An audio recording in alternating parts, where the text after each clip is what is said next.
So welcome everyone to Modern Pricing Principles.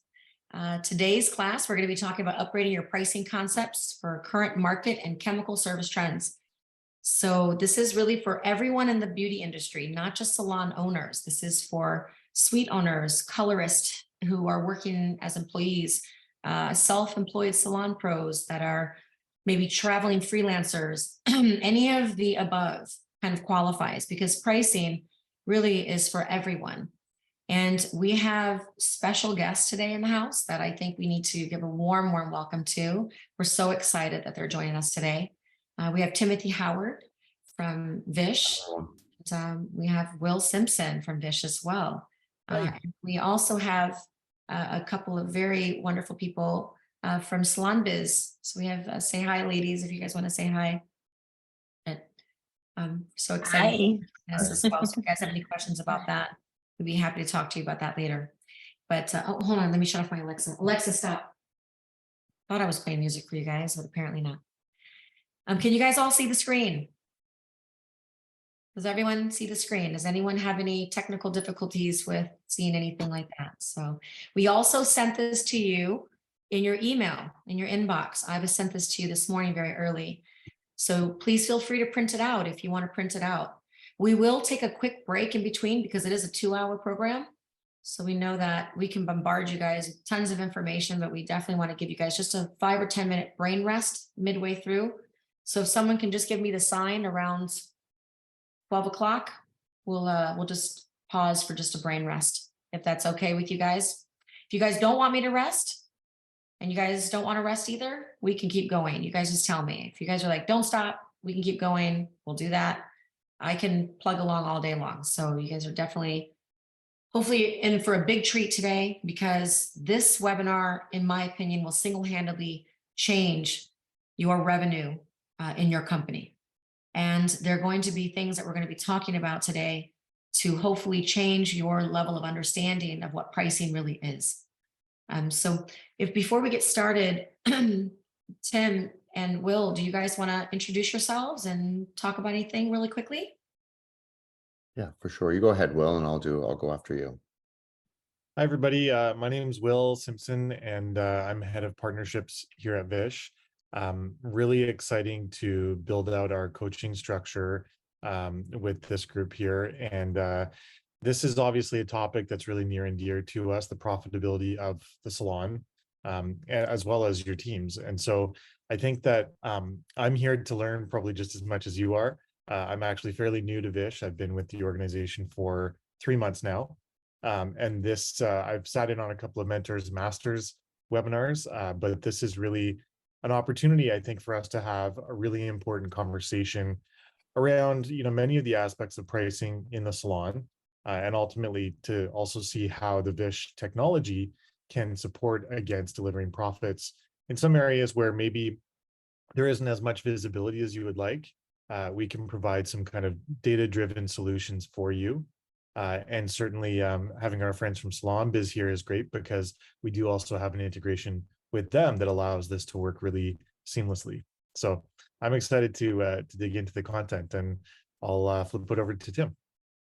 Hi, everyone. My name is Tim Howard, and I am the original sort of the inventor of Vish. There's a few co-founders now, but my background has been in the hair business. So since I was 18 or 19 years old, I've been doing hair. I've owned a few salons, worked for a product company, being an educator and guest artist, and then started the journey with Vish over 10 years ago.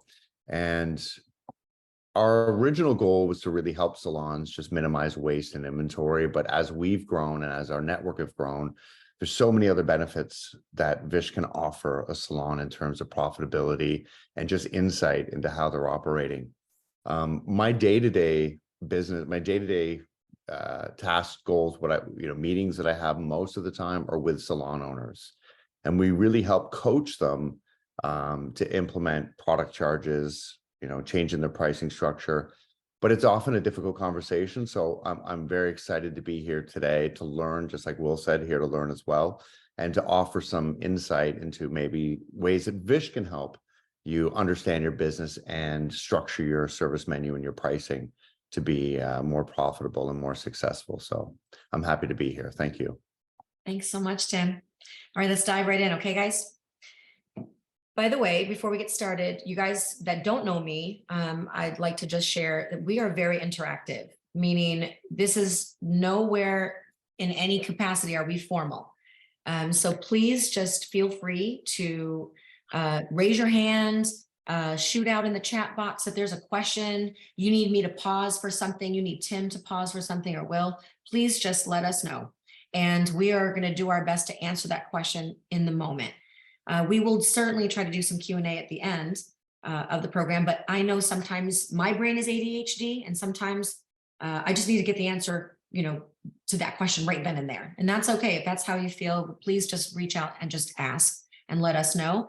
And if the question is really relevant to the entire class, then we'd like for maybe you to come off mute and ask for the whole group so that we can answer it as a conversational piece. If it's something more specific to you, of course, put it in the chat box and we can answer it more privately. And we can just go from there. Okay. But again, nothing formal, super interactive, super relaxed. So let me know. Okay. All right. So the first thing I want to address is some of the course objectives today. These are the things that you're going to take away today from this program. You're going to understand the key components to understanding what goes into pricing. You're going to understand that transparency and trust in your pricing is critical to doing price increases successfully. If you don't have transparency and trust, price increasing or adjusting your prices will become very scary and hard to manage. Key components that determine your pricing. What are the pieces that go into pricing? And how do you think, should you think about pricing? Pricing scalability. This is really big to me because I believe in our industry, there's a lot of stagnation when it comes to things like pricing, when it comes to things like benefit packages and compensation. And these sort of things that we don't think about, how do we scale them in an expansive way? Instead, we just think, let's just set up shop and just go. And not think about how we can continue to grow it into the future. Tim and I were talking beforehand, you guys all jumped on, and he was sharing that there are people that are 3, 4, 5 price increases behind, in our opinion, based on increases from color companies, increases from your expenses, like your overhead, rents, things like this, and also inflation itself. So there's a lot of life is moving forward, whether you guys move forward or not. So we want to make sure that you guys stay on task with that as well. So scalability equals business sustainability, in my opinion. And then we'll talk about some demographics. Demographics are really fun. And in my opinion, they're really very convincing because they share with you it gives you the pace in the increasing that you need to be considering. How to handle pricing challenges and pricing paralysis. A lot of owners we find kind of immediately hit a brick wall, and we call that pricing paralysis. They're like, wait, my VIPs are going to be mad, or wait, my staff is going to fight me on this, or whatever the obstacle is at the moment that can come up. This is pricing paralysis. We need to get you out of that a little bit. So just think in terms of a lot of fluidity and don't worry about the challenges. What I want you to do is if there's any challenges that you have on your brain right now, write it down and let's leave it for last and leave it for later and leave it for private conversations. In this program today for 2 hours, I want you to open your mind and expand yourself in the way that you understand that all things are possible and no obstacles stand in our way today. Okay, so we'll deal with the obstacles. They are the exceptions to the rule. We're making pricing changes for the majority and for your team's growth because things are changing and they're changing rapidly. We'll talk about how Vish works and what is that system and what is a color management system and how do you use that to leverage what you're doing to and for recruitment. I mean, having a system like Vish really enhances recruitment. It enhances your ability to manage inventory and manage data and understand how to teach them how to price properly. A lot of times we feel like staff, they don't know how to price. That's why they keep coming to you, right? And they keep asking you, what should I charge for this? I don't know. Well, we need to do the work ahead of time. We can't be, chasing our tail. Right? So we need to just get the work done now and put the focus in and lean in and do it. And then we want to dive into creating multifaceted pricing, which are 8 pricing methodologies that you can implement today. And well, not today or tomorrow, but you can start the work to create the systems around having those methodologies in order to address all of the pricing diversity that's happening inside of your company, because there is, whether you think so or not, there is a lot of service diversity. And not meaning, I'm not talking about like ethnicities. That's not what I'm talking about. I'm talking about different levels of color experiences, different levels of service experiences that are happening that your team needs, because your team will develop certain skill sets that will develop niches into certain specialties that require customized pricing. And so we'll talk about all of those multifaceted pricing components. And then we'll talk about your pricing tools. What do you have to do to get right into work? And then we'll address an action plan. So any questions there? I can keep going. Everyone's good? All right. So key objectives and understand pricing. So this is what we want you to understand. Pricing is the equalizer that creates the equilibrium between supply versus demand. That's all pricing is, right? So at the core, if you boil it down to nuts and bolts, it's nothing more than the mechanism that controls the equilibrium between your supply of time and service and skill to the demand that the community and the clients are requesting. If you can get that demand up, the pricing has to, of course, go up. If the demand is not up, then of course, if pricing is too high, it will not be equal. And then you will face things like the stylists can't get booked, or they can't, that there's no value being offered to the customer. Pricing dynamics and all of the things that we talk about today and decisions that you make, the finite, minute, millisecond decisions that you make on a daily basis inside your business all drive and impact your revenue. So just know that you have to just let that sink in and bathe in that, so that you understand that pricing is, in my opinion, one of the most important pieces to running a business. Beauty service is your core commodity. So I want you guys to start getting used to that language. Teach your team this. You guys start to get comfortable with that kind of language. You're in commerce. Okay, so you are running a business in your marketplace, in your community. You are a local business that is supplying a commodity of a certain type of business, a service. So it's a beauty service.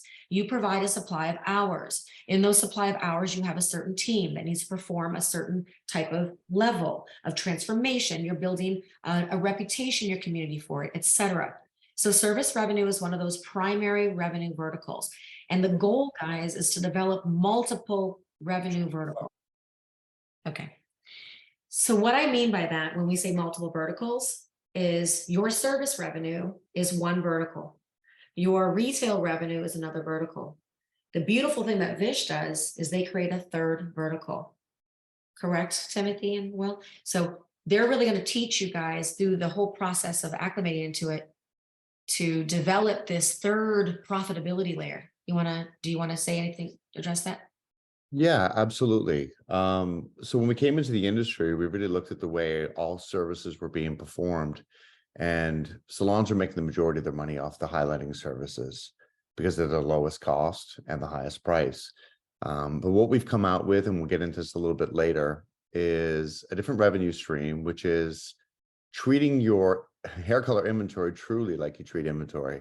Treat it like you treat your shampoo and your conditioner that you sell to your customers.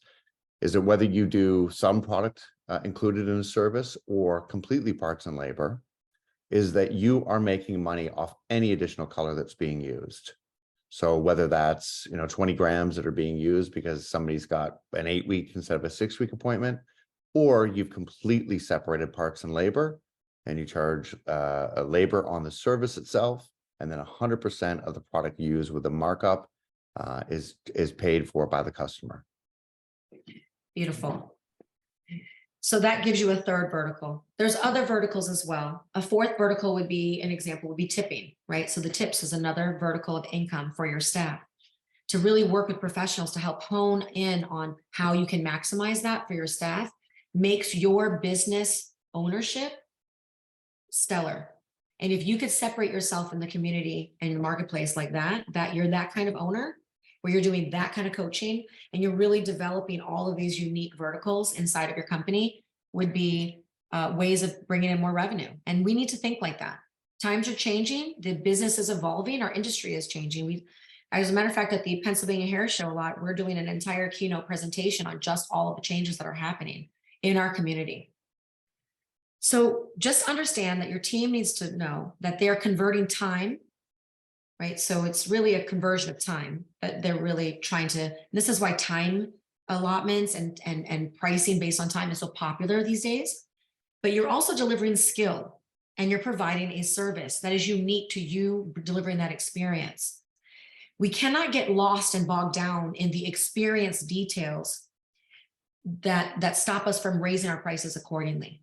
You know, I see a lot of beauty professionals do that. They say things like, no, I just want to create a really amazing experience for my clients. I want to give them the 20-minute massage, but then you don't change your pricing to accommodate that 20 minutes. But yet that value of that added value of that service for you is so important that you're willing to sacrifice your own profitability for that. So we don't want to do that. We want to think about time as a really important conversion component. And then the most important component in pricing is demand, in my opinion, meaning what is the level of demand that you create with your clientele in your specific niche, in your specific community. Jack Martin, I'll use him as an example a lot. He and people like Guy Tang, they have broken free of this pricing barrier of demographics and things like this because they've niched so much and they've marketed so beautifully that they've created such a high level of demand that they can price whatever they want to price. And then it breaks free of any demographic. It breaks free of any pricing rules, basically, right? Because the demand is just so high. So demand is the name of the game, in my opinion. We got to learn how to measure demand with the right software. And we've got to make sure that we're measuring our inventory and understanding our costs that are all going into pricing. The quality and the consistency of the delivery, really important. Timothy and I talked about this, and he definitely has so much good stuff to say here because Vish's core values is about quality and consistency. And Tim, you want to touch on how Vish can help with maintaining the consistency of that? Yeah, absolutely. Thank you. And as I said earlier, we started off really with a waste conversation. But one of the things that we wanted to address is consistency from visit to visit. So two areas that a client won't come back to a salon, the number two reasons why they don't come back for hair color services. Number one being that inconsistent color results, or they're not getting what they want. And typically that falls down to the hairdresser not recording exactly what was done. So we make sure that if you're using our system, that every formula down to 1/10 of a gram is being recorded so it's repeatable when they come back in, or it is at least a reference point. So whether you're doing the hair or somebody else in the salon is doing the hair, and I can attest directly to this. I was on the road a lot traveling doing hair, and I was terrible at recording my formulas. And I would always get my staff call me because they would be doing my clients. And I would try to remember what I did on that client. And with the hair color that I used, you know, it would be 1/10 of a gram here and 1/2 a gram there. So it's very specific and very detailed. So that end up, you know, without the formulas being recorded accurately, bad guest experience, redos, or even worse, they don't come back at all. The second is inconsistent pricing, in that if we leave it up to us, who are busy hairdressers who run behind because our clients also run behind, we may add a toner, we may add a treatment, we may remember to charge this time and forget next time. So to the customer, they come in and they can't really budget because the price fluctuates from visit to visit. So we can ensure with Vish that we address both. We capture every formula, make it repeatable, and that the pricing is consistent from visit to visit based on what you get done. Thank you. That was awesome. You're welcome. Does anyone have any questions for Tim based on that? Just want to make sure you guys have the chance to ask anything if you have any questions. And I'm completely unaware how quickly or not quickly I speak. So if I'm moving too fast or you want me to slow down, please say so. I'm a fast talker too, Tim. Okay. They Good. might be in for a struggle bus, but anyway, they just let us know if we're saying we need a repeat. And Will, feel free to call me out anytime. So of course, the fifth component is pricing mobility and scalability. So understand that price must change. Price must grow. Prices must expand. If you do not have tier pricing, this is not a judgment call. This is a judgment-free zone.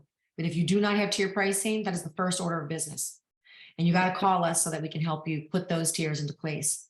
And there is a methodology to it. You don't just randomly create some tiers or some levels. You know, there is some analysis based on reports of your team's production and where they stand as it is and what their demand levels are. And then you need to create the tiers, and then the tiers need to be, or levels need to be separated by a certain dollar amount.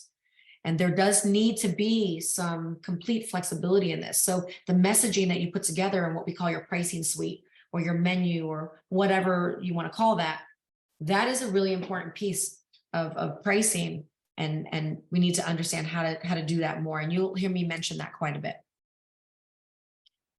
All right, creating transparency. Please let me know if there's any questions in the chat, or if you guys see any. No, nothing. Okay.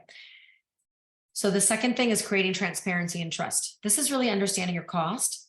It helps to create transparency with not just your team, but builds trust with your customers.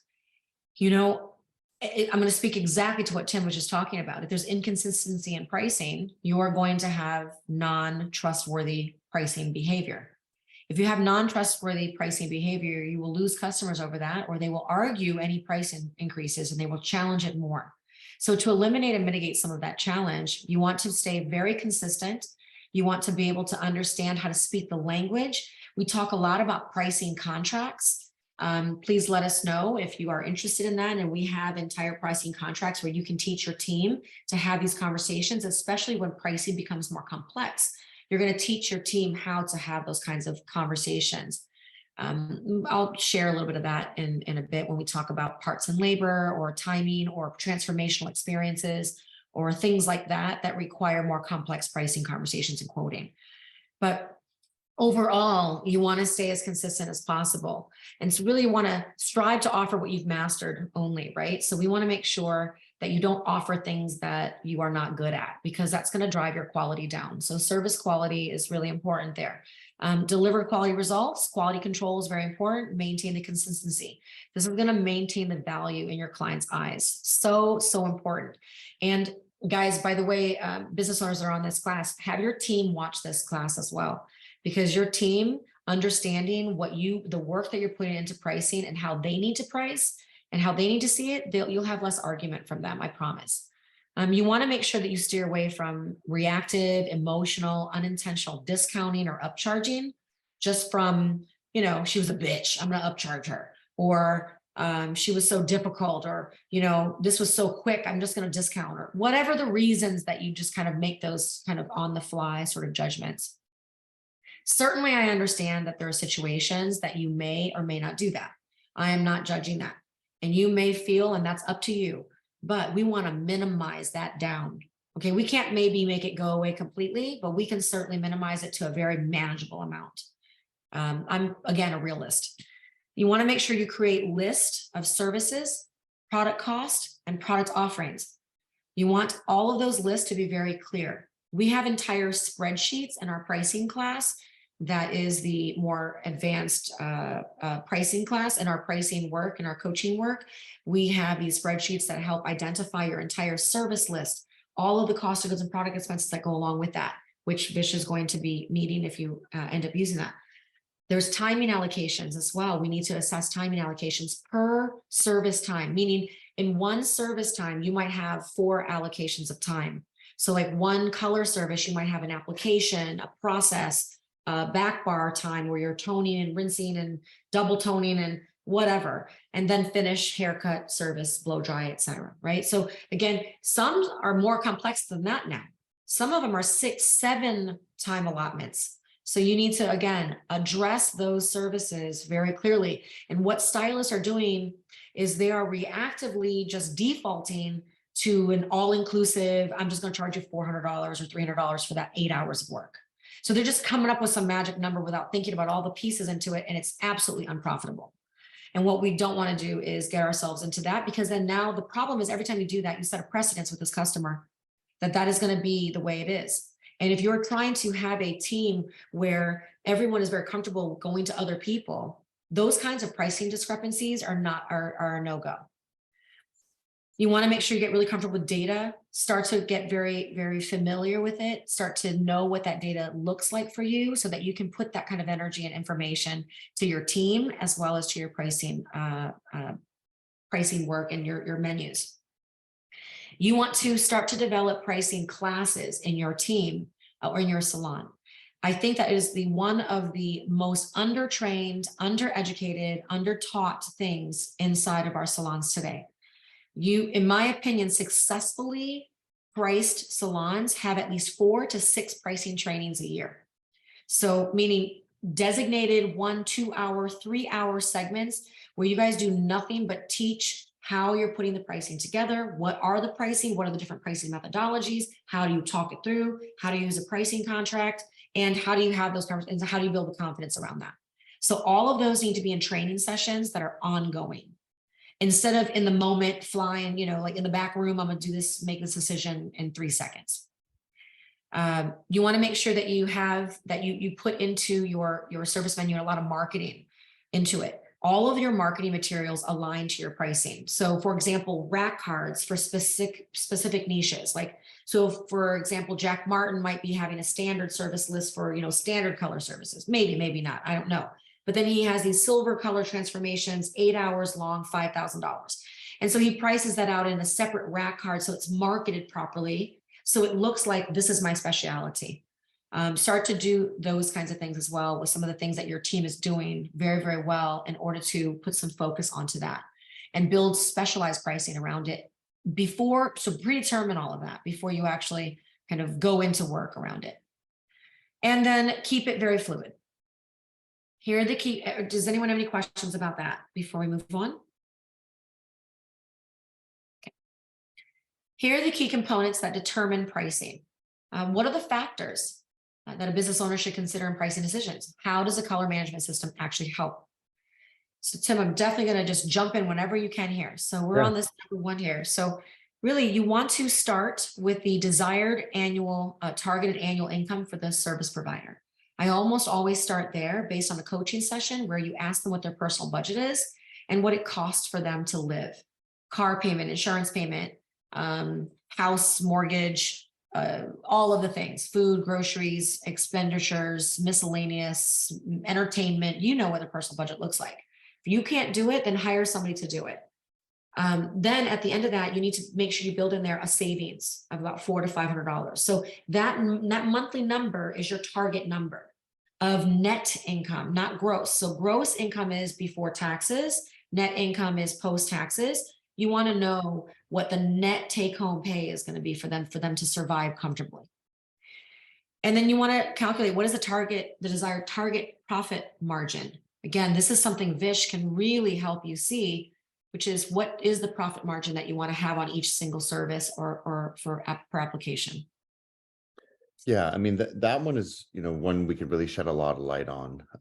If we look at the top services in a salon, if we look at toner, for example, that one is typically in the top 3, usually the top 2 services perform, but the least profitable. Because we're using a lot of product, we're not booking much time, and we usually have that as a low price item. The goal for Vish is to get all prices to be equally profitable, but at the very least, your color services equally profitable to your across the board, and your bleaching services. And we'll get into this a little bit later, but there's obviously, if you did a parts and labor model, and then you did an hourly based, is probably the easiest, most transparent way to do it. But it's also a big departure for salons in the way that they're charging and the culture of their businesses right now. So depending on which way you want to go, what we often do with our interactions with our customers and salons is we set out a plan in place. So not all these things happen right away, but we do have a timeline. So we may move a salon from an all-inclusive pricing into a product charges or product allowances in each service, and then eventually with the goal to move them to parts and labor. And that could be, 6 months, 12 months, 18 months away. But having these milestones, and one last point I want to make on this is what you were saying earlier about having the pricing menu, all your services, and have those classes.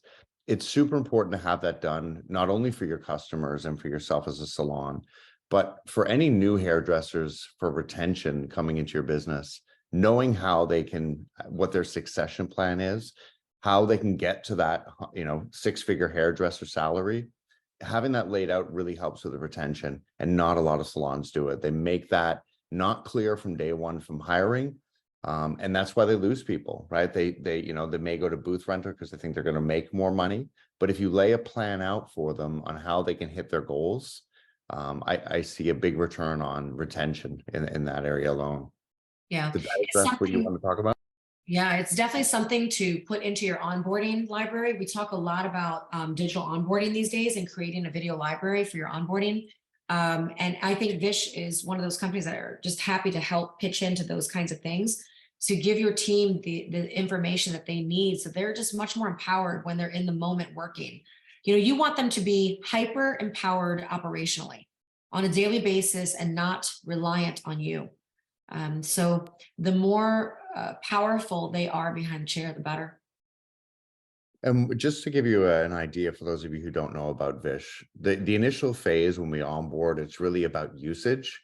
It's about you just using our software and not making many changes. The biggest change is that you're using our software, and we'll collect data for a time period, and then we'll meet with you and we'll go over your salon's data, but also break down per individual so you can have strategies on whether that's level pricing, experience pricing for the team, but also maybe address some people who are overusing product or not charging enough. So we give that detailed analytics person to person. That's awesome. So the next is going to be identifying timing allocations for each service and each service provider. So each service has an ideal time and each service provider has an ideal time. This, again, like Tim was saying, does require some time and effort to start tracking that data. That's some of the best things you can do. So we're not suggesting that you go back tomorrow and like, boom, you're going to raise some prices, you know, let's go. Certainly you can do that if you want to, but let's make it count. Let's make it count. Let's make it really effective. And let's talk about all the things that go into it. And let's just compile some data first. And let's learn how your team is functioning first. And then when we can see that, it will give us all of the information that we need. Things become very clear. And you also want to do some study on the variation of each service provider from the ideal times. So for example, on our pricing spreadsheet, we have a whole separate column for just ideal time allotments that we, the business owner, have created, not to force them into the timing, but to suggest to them this is the ideal time in order to achieve a certain income goal. And so we want them to continue to work towards getting faster. You know, there seems to be this sort of big pushback about timing these days. And this is one of the biggest changes that we see from 20 years ago operating a salon to now. You know, back in the day, I don't know, Tim, if you remember this, but it was like the faster you go, the better. You know, how many clients, how many head count can you get done in a day? Now it's like one client, I just want to do one. I'm stressed out if I do more. So there's this big discrepancy in this kind of cultural shift that's happening. But that doesn't mean as a business owner, you give up on that. It means that you certainly have to teach them differently. The problem is that they don't understand ideal times allotted to certain services. But if you give that to them, you are leading them well and understanding what is the right way to work. They can certainly choose to elect not to do it. You'll have to make that decision for those unique scenarios. But overall, you want your entire team to be as close to those ideal times as possible. You're getting them to not an unrealistic timing allotment. I'm talking about a collaborative timing allotments where you work with that team member or your team to ask them their feedback about what is the time that they want. And then you meet in the middle somewhere at a reasonable time allotment that is an expected ideal time. Very important when you're training and onboarding new staff members, because new staff members are just like lost and spinning in circles. If you give them those kind of parameters, they will be much more successful, much, much quicker. The next is how much productivity does the service provider already have? So is there a lot of productivity? Are they very booked out? Do they have a lot of client head? You know, a lot of client count. Are they seeing 100 clients? Are they seeing, 400 clients? Are they seeing only 20 clients? I mean, we just need to know what are these metrics and these reports. And so having a great software company that drives home that type of information for you would be really important, that aligns and integrates together. And beautifully enough, SalonBiz does integrate with QuickBooks. Is there a surplus of time left over? Or is there a surplus of demand, like wait lists? So are there things that are cueing you to the fact that pricing is not equal and there's not equilibrium in it? Wait list is one of those key components. If you see somebody having a wait list, you need to seriously start to digest what's happening on their book and how they're working.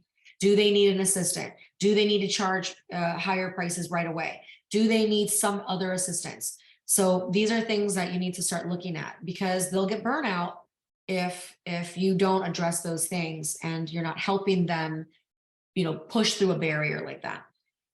You don't want to have any volume of call-ins. One of the best things you can do right now before your pricing work is start to track the volume of how many clients you're turning away on a regular basis. A lot of salons do not track this number. They cannot give me this number when I ask. You have to have some sort of functionality at the desk and some training where your desk is tracking the volume of calls or the volume of online booking. It's easier to track online booking, of course, but it's not as easy to track calls. So the call volume, are you turning away 3 clients a day for color? Are you turning away, we talk to some saloners that are turning away. We're coaching this one salon, their beautiful salon. They're turning away close to 10,000 a month is what we ended up tracking over 2 months of tracking data. And $10,000 a month is an unacceptable number. So we need to think about what that looks like and why that's happening. And there's a lot of pieces that go into that answer, but just so you know, that's an important number to track. The next thing is going to be the KPI on new client traffic. Are you seeing a lot of new client traffic? Reading this metric is really important because if you're able to drive in 8, 10, 12 new clients a month on a regular basis, your pricing probably has to move up pretty quickly. And you do need to make sure that you understand how you're looking at what the tiers and the scales and how fast they're moving up, which means that if you're going to raise prices a couple different ways. But 2 of the core ways are going to be, 1, you give an entire salon-wide price increase when you have any kind of expense changes, okay? That's one way. The second way is individually to the person because their demand is now sitting outside of their level. Now you have to level them up to the next one. So that's going to be an individual one. So there's a couple of core ways that you're going to increase numbers and prices there, which you have to be very on top of. Don't let those lag behind because you're losing money. You're leaving money back on the table. And in my opinion, I don't know if Tim, you agree with me or Will, if you agree with me, but a reasonable amount of time to get a new customer, if a new customer calls, this is a nice measuring stick for me. If you can get them in within a week, that's reasonable. If they have to wait 6 weeks, that is unreasonable. You will lose clients over that. And you are turning away new clients, not caring about price in order to maintain and sustain the VIPs that you're keeping the prices low for because you feel bad. So we need to change the way we think about this. You guys agree with me on that? So the other and the really important part here, which is Vish really helps on, is what are the consumable product costs? What are you using? What are you tracking that? Do you even know what you're using per application? If you don't know these numbers, this data is going to be a game changer for you, especially when it comes to the pricing conversation. What is the cost per application? What is the cost per ounce? What is the cost per gram? What is the cost per whatever, all of it? How are you managing the waste control for these costs? Are you managing? What is the system? Who's in charge of that? How often are you reading that data and how are you communicating that to your team? And then are you ensuring you capture all the discrepancies? So what are those discrepancies? Like, meaning, are you not charging for a B3 add-on if you put it in? Are you not charging for an extra reweigh or remix? I know that you guys talk a lot about reweighs, guys. So anyway, Tim, you want to jump in on that? Yeah, absolutely. One of the easiest ways to think about those discrepancies that you're speaking of is just your clientele when you get a retouch application. Your VIPs, your regular, most loyal customers, they come in every 4 to 6 weeks. And you're charging them the same price for people who come in 8 to 12 weeks.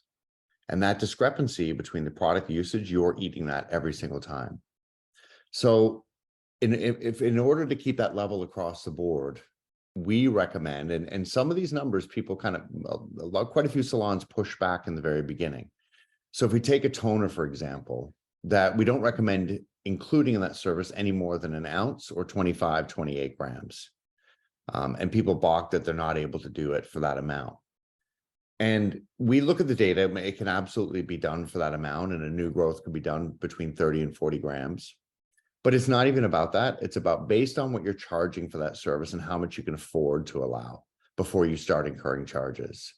And what we recommend doing is initially, if you're not in the parts and labor model, is there's a standard markup on your inventory of 100%, just like you would on your shampoo, conditioner, and styling products that you sell.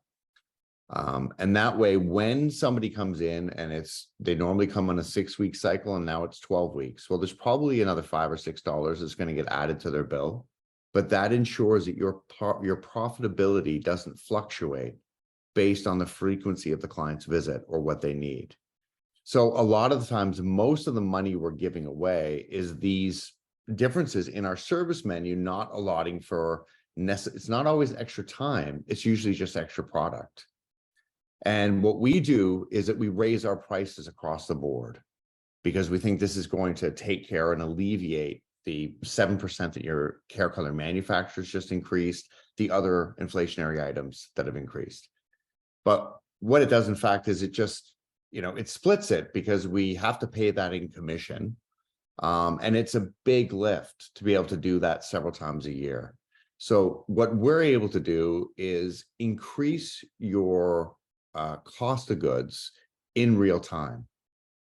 So when a price goes up on product, you're making sure that you capture it that same day as it's gone up. So there's no loss on your end. And I see it all the time that salons will come to us and I'll ask them, when is the last time you did a price increase, because of inflation or cost of goods? And it's usually they've seen 2 or 3 or sometimes even 4 increases before they look at changing their service menu. That's 90% of the time.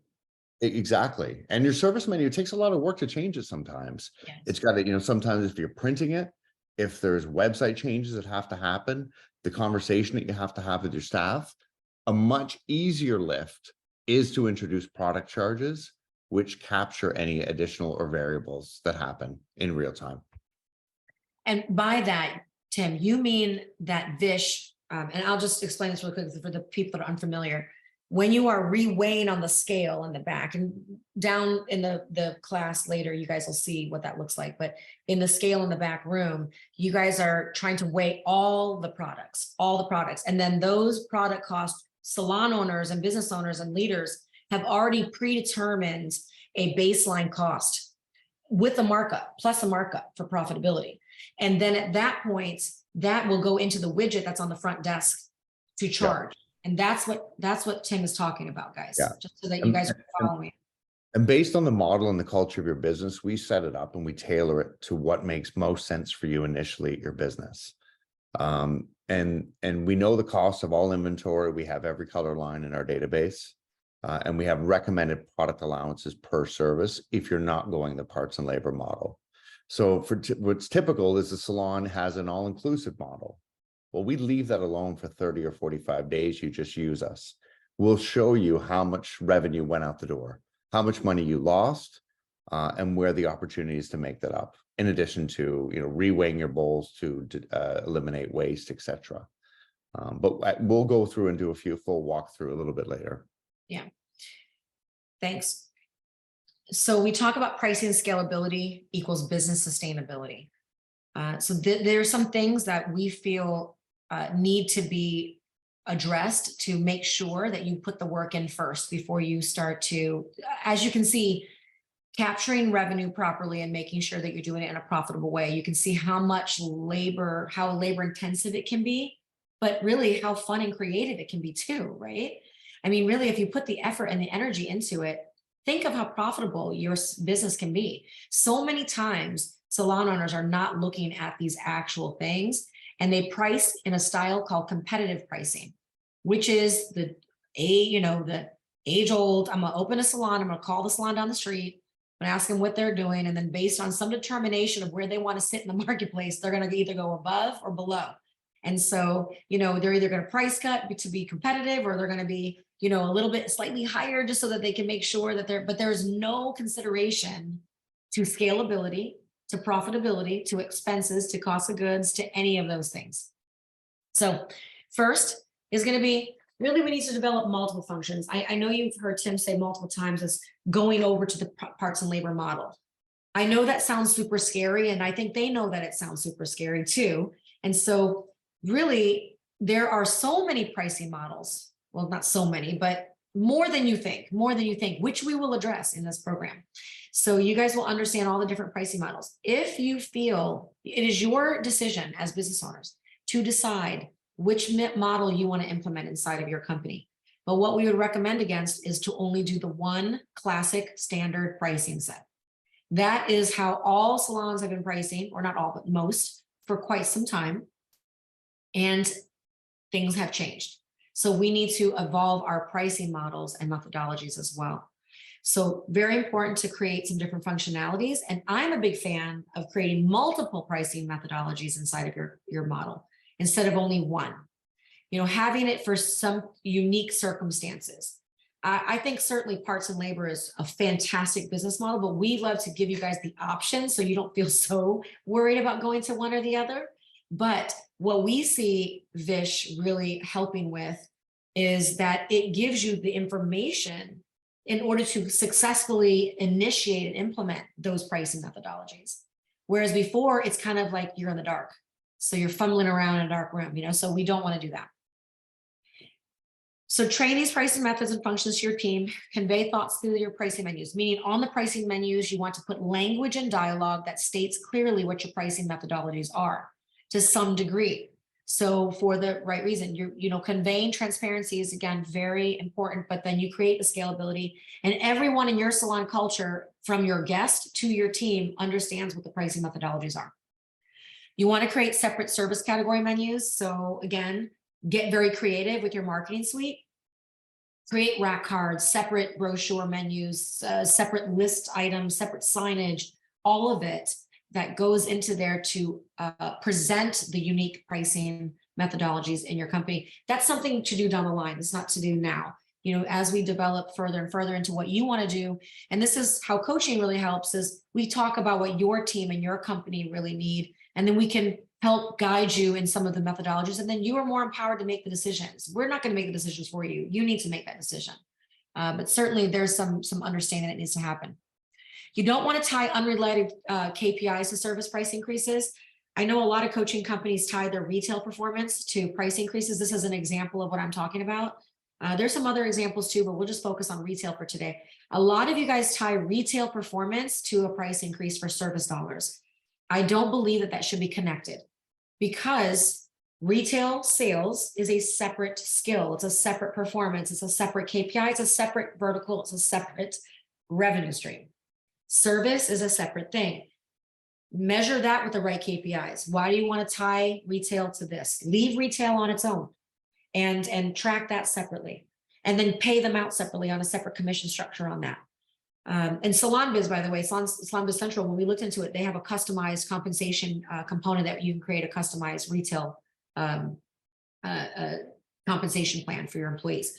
And then over here, you're going to create this, all of the things to do with service, right? So we want to make sure we capitalize on that. So keep them separate. That would be our recommendation. Again, you can follow whatever methodology you want, but it's a frustrating thing for a top service producer to be held back in price increases because their retail numbers are low.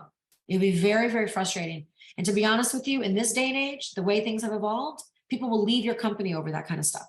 So stuff that doesn't make sense to them anymore. It's changed. You want to make sure that you build in markups into your products where you can, like, and I'll give you an example. Vish is suggesting that you do for color what we do already for hair extensions. You already do it. So why not do the markup in your hair extensions? Why not do the markup in your color? Why not do the markup in everything else that you have? So again, just think about what that is, and Vish can really help. Now, the profitability we have a 2-day compensation program that we're doing April 30th and May 1st. It is 2 days. It's very comprehensive. It's a workshop. We are providing compensation templates for you guys to build a compensation package for your team and your new hires and your recruitment packages. And in there, we talk about a concept called the company benefits wallet, where, you know, I know right now a lot of owners are like, I don't even know what to offer. You know, I want to offer something, but, you know, what if they don't want it? This is kind of the question. Why not offer, you know, one of the new methodologies behind benefit offerings these days is to create a budgeted company wallet for each individual person with scalability. Meaning if you're a tier 1, you get a certain dollar amount. You're tier 2, you elevate that. Tier 3, you elevate that. Tier 5 and, you know, 10 years of tenure, you get something else, right? So now you're creating scalability in your compensation and your benefit package. And then it's very simple to manage because you know the dollar amount, and then they get a list of benefits that they can choose from. And then boom, you give them whatever benefits mean the most to them. It is a very easy way to implement a benefits package. And guess what, guys? Doing things like marking up your color allow you the profitability to do that. So in my opinion, that benefit more than pays for the cost of Vish, more than pays for it, in my opinion. So I don't know if you guys want to add anything to that or. Yeah, I mean, just to talk on that, the subscription cost of Vish, I mean, it's the ROI, the return on investment is massive with it. In terms of the way that we pay out for extra product, and I know a lot of salons and people here on the call will already have something in place where they have a bowl charge or extra additional color charge, which typically, you know, I see it anywhere from $20 to $30 is probably the average charge there. The problem being with that, again, consistency, it's not always charged. Some of your hairdressers are going to be great at charging it. Some of them will do it sometimes, and some of them never do it, which leads to a bad guest experience. But one of the things that also, you know, we need to look at is how much product is included in that bowl. And we recommend when time is involved, when you've added time to the service, that's when you do the extra bowl charge or extra time charge. You have a threshold, maybe 30 or 40 grams worth of color is included in it.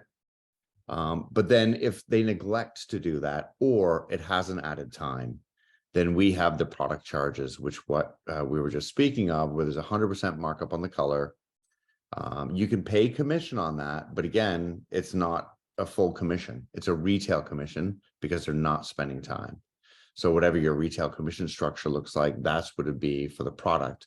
And what we find is, you know, depending on the volume of services you're doing and how your team are applying that color, because we see some salons that are using $12 to $15 per application. We know we can get salons to under $4. Sometimes you get in a position where your entire hair color inventory is paid for through these product charges, still allowing room for some commission. And then that goes back into the business for education, growth, etc. So it's a really, you know, we carry so much hair color in our inventory, and we don't treat it as we do our retail inventory. And we really need to start thinking about it that way. It's awesome. You know, Tim, Will, you guys should present that at the compensation. You should talk about how you guys pay commission on the retail commission component on the color cost. That would be a really fascinating thing for these owners to learn. I want to learn that. So demographic characteristics and inflation. I'm not going to spend a lot of time on this, guys, but I do want you to know that raise your hand if honestly, or put something in the chat if you guys are feeling like fearful of price increases, or just not sure if you should do it, or you're worried about clients getting upset and losing clients. Just put in the chat or raise your hand if you are. So just put a Y for yes, I am worried, and you know, okay. So I think demographic studies and understanding characteristics and inflation is going to be so helpful for you guys. So the people that feel the most concerned about it, I think a very quick, very brief demographic study that you guys can do on your own, not hard to do. I'm going to share with you guys what you should be looking for. It will convince you. And if it doesn't convince you, you are choosing to be non-profitable at that point. If you cannot see that in your area, right? Like for example, Prince William County, where we are, our businesses. Prince William County in 2003, the average median household income was 56,000 something. Okay. Currently it is 118,000. 20 years later, that is more than double. So basically we need to make sure we understand, like if I go back and I analyze what my pricing was back then, has my prices doubled?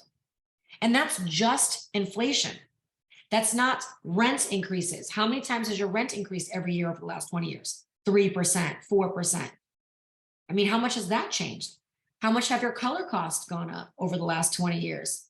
How much has your minimum wage changed in the last 3 damn years? That's so crazy, right? But you guys are like now paying double minimum wage. That's a huge expense because you have to match taxes on that, right? So that's not just the double the hourly rate, it's double the hourly rate plus taxes or matching or your 941s. So all of those things are very important to consider.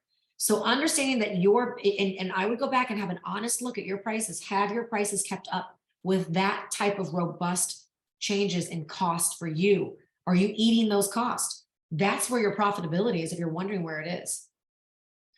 So we just need to be looking at some of the things. And again, I'm not going to spend too much time on these, but I think one of the biggest things is average median household income is going to give you a really strong piece of information for you to see financially how your area has grown, how your community, and you want to search it per zip code and per city. And these are the sites that you want to use. So we share, these are the sites that we use. So we have them in the pink boxes here. And we sent this to you guys, this whole presentation via email. So you guys have it there, but you are certainly welcome to take a picture. But citydata.com, this will be what it looks like. This is what Prince William County, I pulled it up. It'll give you historical population.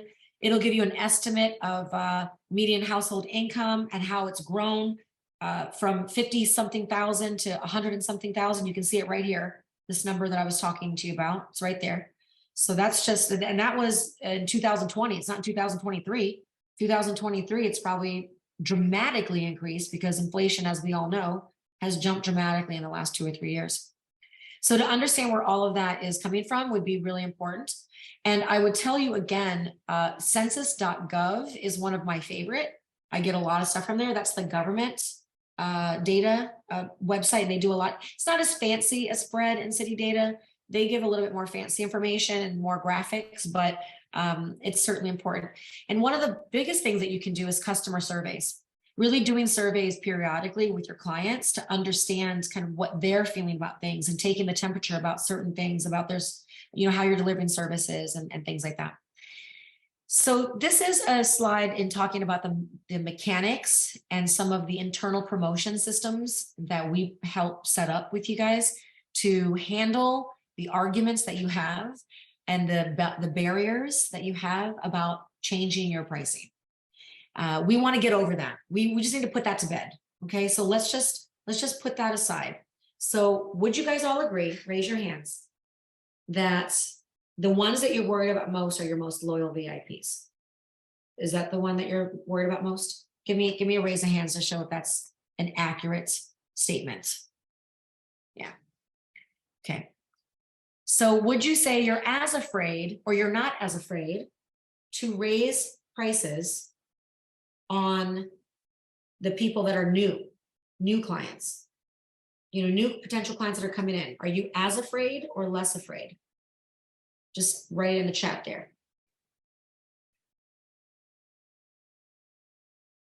See what I got. Come on, chat. My chat's not coming up. I don't know why. Anyway, can't see my chat. Everyone so far has answered less. Yeah, Okay. most everyone's saying less. Okay. So would it be okay if we created some special pricing mechanics or some programs for your VIPs so that you can just put that aside, right? And follow the rule of thumb. My business rule of thumb about pricing is this: make the changes, the rules and the policies for the majority, make the exceptions for the minority. Okay, so can we put those to bed right now? So let's just not worry about them, okay? So first things first, we gave you a couple of examples of a promotion announcement. I want you to change a price increase letter or an announcement, not as, oh, we're going to raise prices now because of cost of living and inflation and blah, blah, blah. Don't do that. Nobody cares. Nobody cares. Okay. Your clients simply don't care. I mean, some of them that love you, they might care a little bit, but not really. But really what they care about is celebrating the growth of somebody. And if they aren't happy about the growth of somebody on your team, then you are going to give them an option of a lower tier so that they can move to that person, so they can stay within their budget. So that's the answer for that. But otherwise, you are not going to hold someone back because they're afraid of raising their prices and they're afraid of losing customers. The goal, guys, is not to lose the customer to the salon. The goal is to move that customer to a lower priced stylist that you're grooming the new talent group in your salon and allowing your senior levels that are building out demand to continue to grow. So those are just some examples. Please feel free to use those. You can change the language however you need. However, to really handle this VIP group very well, and I certainly understand it. If you want to say, I don't care, I'm going to do it just implement it across the board. And we're going to just make the changes and we're going to go to parts and labor. We're going to implement this pricing methodology. Fine. But I think that if you are afraid and you want to kind of customize the steps a little bit, here are some of the options that you have. So one is to create what we call a VIP membership. A VIP membership is something that you pay. And by the way, most software programs have membership programs now. You can actually do that. So, meaning you can build a membership program right inside. The goal with the membership is that the VIP is paying to be in it. I want you to think of Costco. How many of you guys go to Costco? Who is not familiar with Costco? Anybody? Okay. In Costco, you buy a VIP membership, basically, or a card for, I don't know, $100 and something a year. And for that dollar amount, you get this card that you can utilize to collect points, to get some freebies, to get a rebate, right? So they give you some amazing giveaways in this VIP membership. You can get as customized as you want. You can give away, one of the biggest things that I would give away in a VIP membership is priority scheduling. So you guys are already doing it anyway, by the way, just so you know. I know you think you don't, but you already do. If a VIP calls, a standing or whatever is calling, you're going to come in early, stay late, work them in, do whatever you need to do. You're already priority scheduling them, but now sell it as a VIP quality or membership attribute. Priority scheduling. Another one could be free products every time you come in. You get to pick one free product. Doesn't cost you much, and they love it. They get to pick a free product every time they come in. They get a rebate at the end of every year. The rebate can be 5%, 10%, 7%. I don't know, whatever you want it to be. You add up their total spend at the end of the year, whoever's in the VIP membership, and you cut them a gift certificate for them to use in the salon to purchase products and to discount their prices. So they get moved up like everybody else, but they can use these rebates to keep their prices lower. So that's another methodology around this membership. If you don't want to implement a membership program, you can just go with a rebate. So give VIP rebate gifts for the VIPs. Why? Because it's a limited time. It's a limited number. Instead of this indefinite discounting for them forever and ever and ever, which is not the right thing to do, because really they should never expect that they're going to be discounted for the rest of their life and the rest of your life. There should be a duration on that. And that duration is, if you spend $1,000 with me, I'm going to give you a 10% rebate, which is $100. And you can take that $100, you can use it all at one time, or you can do it into 10 service appointments for $10 discount every time. However you want to do it. You can buy $100 worth of products, whatever your choice is. So this is a nice way for you to give a giveaway back. And another thing that you should do in these VIP memberships that I think is wonderful is give away some free services that you want to promote. So for example, if you have a new spa personnel that has a massage, you can say they get to, get 2 massages a year, or you can give them double points on their referral program rewards or their in-house promotions or loyalty programs. So for example, the loyalty program would be something very simple like, it's a loyalty card, and you can use a card. And I don't know, salon biz ladies, if you guys want to touch on this too, but we use a gift card. So in our gift card portal, our credit card portal, we have this gift card. And in this gift card, you could just track the points. They just get points for every dollar that they spend. So if they spend $200, they get 200 points. If they buy $40 worth of products, they get 40 points. They just get it accumulated. And then once they hit a certain amount, they could they rebate it. So they're like, okay, now I have 300 points, and your system that you set up is $10 for every 100 points, let's say. So they get a $10 on another card called a loyalty card, or that you just swipe it on there so that you just literally put the dollars on and they can spend on that. That's an example of a loyalty program. Ulta does this, Sephora does this, and by the way, Ulta has reported that over 90% of their sales is on their loyalty programs, by the way. So this stuff works if it's done well. The good news about that is that what you can do for a VIP is you can double the points. So you can say, instead of giving you only $10 for every $100, we give you 20 or 15, so that you give them a little bit more. So these VIPs are getting more and better treatments and priority treatments and all of these amazing things. but they still get the price increase like everybody else. And there's short durations of time when that's over. You can also implement a referral program. So if you don't have a rewards for your referral program, I would work on that. That's something we're really good at, and we can give us a call. We can work with you in about an hour, and we can help you create all the mechanics around that referral program. You want to make sure that you're teaching your team and launch it with a contest, a referral contest as well. And this really gets people juiced up to start to bring in and send more people your way. And then you can just have in-house marketing promotions. So you can isolate standing appointments. So let's say some of your standing appointments that come in weekly, you're a little bit concerned about. So you're like, you know what, we're going to give our standing appointments a unique gift, a rebate, a different rebate, or we're going to give them a special price point, or we're going to, but again, it has to have a duration of time where it's over. It has to continuously still scale. It cannot be at the same discount or rate. You can't do a blow dry for $20 for your VIP for 20 years, right? That's not what we want to get into, because they're eating up time on your book where you can be taking somebody else that's going to pay you $250. Okay, they should be going to someone else. So anyway, those are some of the ideas that we have.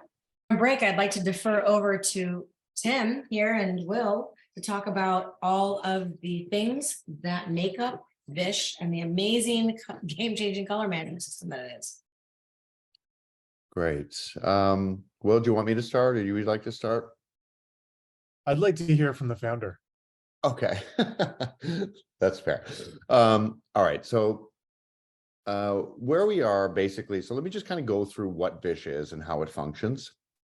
Talk about some of our goals as where we can get salons in terms of health and profitability, and also align with your goals. But where it all starts is from the color bar. We know that the hairdressers are there, they're busy, they're using a scale most of the time, they're trying to be as accurate as possible. All we do simply is we replace the scale that you're using. We replace it with one of our low energy Bluetooth scales, super high resolution, meaning it weighs with incredible accuracy, and it syncs to our app. And one of the differences between our scales and our competitors is that the display disappears as soon as you connect to our app. So your team will interact with the app, which is on the screen, which you're seeing right now is our iPad, synced with our Bluetooth scale. So as they mix color, they simply interact with the iPad, pressing each ingredient as they mix, so we know what they're mixing. And what we're doing in real time while they're just simply mixing color is we're pricing the color. We know exactly how much they're using. We're counting your inventory, and we're saving the formula and any formula notes that are going along with that service. Then we're updating front desk. So when a guest checks out, rather than relying on a paper traveler or something handwritten or something verbal, we've replaced that with it's a widget that sits on the front desk that acts as a digital traveler or a digital ticket. So that the front desk team, their job becomes easier, because now they know what happened, what changed during the service based on what was mixed. So if somebody goes over, if your allotment is, 40 grams for a new growth or a retouch application, and they've used 60 grams, well, we'll price that and we'll show exactly how much to charge to the guest. In addition, if there's, maybe some services missed. As a hairdresser, historically, I forgot to charge for most of the toners I did. Vish will pick that up and provide front desk so that they can charge accurately, which means to the customer being charged properly, more revenue for the salon, and more commission for the hairdresser getting paid for the work that they do. All of that, from all the information that we collect from the usage, we roll it into a dashboard. And that dashboard will give you detailed to-the-minute analytics on how your entire team is doing, how all your services are doing in terms of health, and we work with you to establish benchmarks. From here, we work to track those, to get you to those benchmarks. And some of the things that you'll see typically right from the beginning is, like I said earlier, some salons are using a lot of product. You may find some people in your team, using $15, $16, $18 per service, while other people are using $3 to $5. What we're able to do, depending on your goals, and is aligned so that everybody's on the team, their product consumption is reduced. We eliminate waste, and typically salons start anywhere between 30 and 40% of their inventory is being thrown out. when they start with us. And I want you to think about that. And as I mentioned earlier, we really look at, any inventory, anything that you're spending money on and stocking, you should be seeing a return on. But if we turn that around and we think about, let's say 40% waste on inventory, that's happening every day in your salon. And it would be unimaginable for people to take 40% of your retail order and throw it away. But we're okay, and we let it happen with hair color. So we'll put a stop to that. And then in addition, we're going to manage your inventory so that you can do quicker ordering and more accurate ordering as well. So what we do is we do an inventory report. You can run at any time. It literally takes a few seconds to run this inventory report, but saves your team a ton of time and a ton of frustration because it makes it so much easier. And from all that, and again, we do like a tiered rollout with Vish. We start off with your hairdressers. We get them comfortable. We get them using Vish. You'll see a little bit of time at the color bar, maybe an extra minute or two. But that all comes back because they're no longer running to get the information from the POS or from cue cards, however you wrote down that formula. And we ensure that when they go to mix color, everything that they need is there. Not only the formula, the amounts for each customer, but you have the ability, because you're keeping in budget, to provide the color that they need to do those services. And then we continue to work with you over the next few months, review your data, and help you coach your team into achieving all these goals, which again, whether it's, doing product allowances and product charges or moving to parts and labor, we're going to get you into a healthy place. You should see a 10 to 20 times return on investment from Vish. It should not cost you any money. And you'll continue to see that value time and time again. Because remember, prices change every year. And we shouldn't be afraid to ask for it, because that customer is paying everywhere they go. You're paying everywhere you go, and you don't expect to get a discount. So now, instead of you absorbing the cost when a hair color manufacturer has an increase, you pass it right off to the customer. When somebody chooses to come in every 12 weeks instead of 6, well, you're ensuring that you're making up that difference of extra color being used. Right across the board, it just provides, and what Nikki was speaking of earlier, which I agree with completely, which is transparency. Letting the guests know exactly what they're being paid, showing them why there's an overage, how much that overage costs, and giving that transparency. But also, where I think it benefits the most is by being explainable and transparent to the hairdresser. Because if they don't understand how the pricing model works in the salon, or when extra product is incurred, how are they going to tell their customer? And what I see most often is they just discount it or give it away, which is costing the salon so much money. Yeah. So again, these classes are great because it's not just as easy as knowing what the problem is.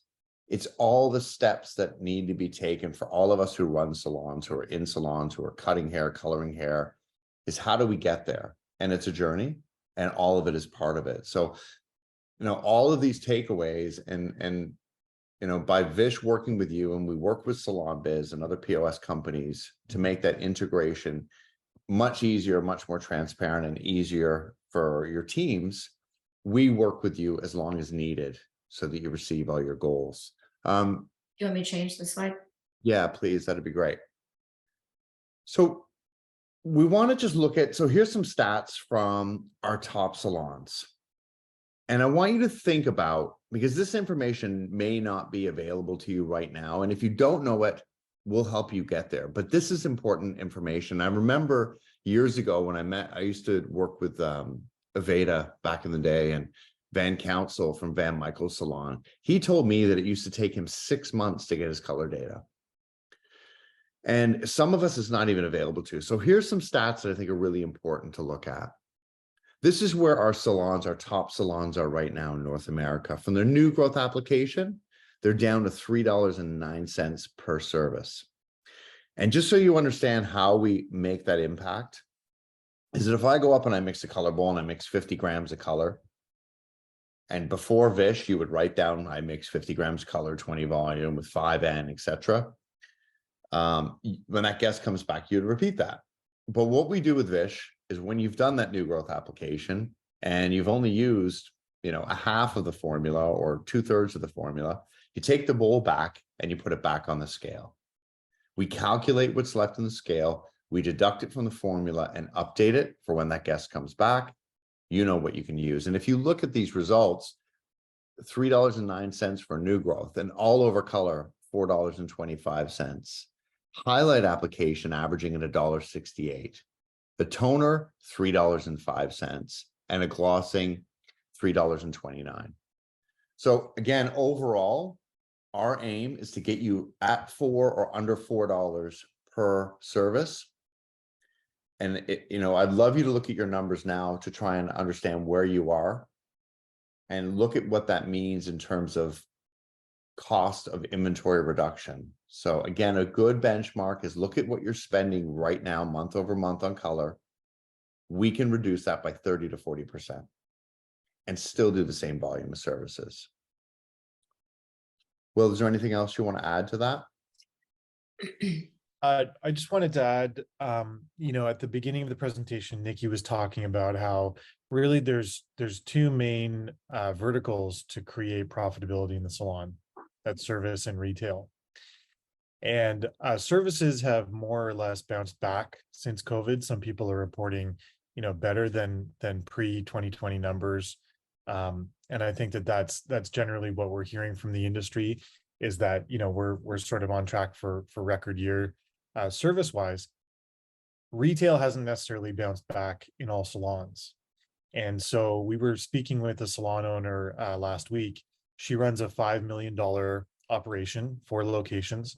So she's definitely, doing a lot of things right. But she said retail sales are down 30% since pre-COVID. And this is something that she's really struggling with.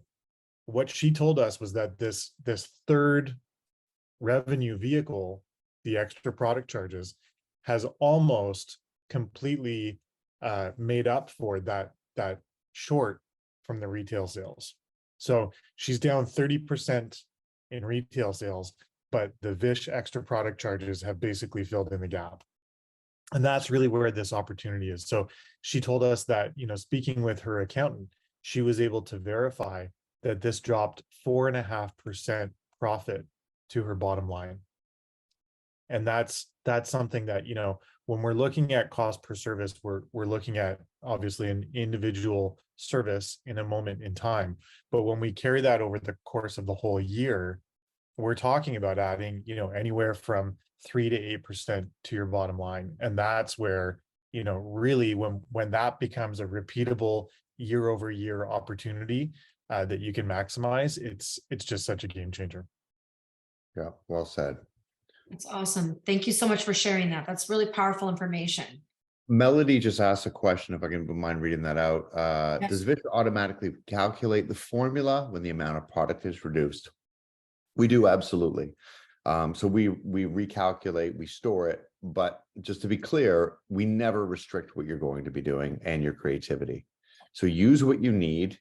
If your team needs to use a lot of color, or you do, or you want to change that formula, there's no restrictions on our end, but we just make sure that it's being charged accurately according to what was done and what was mixed.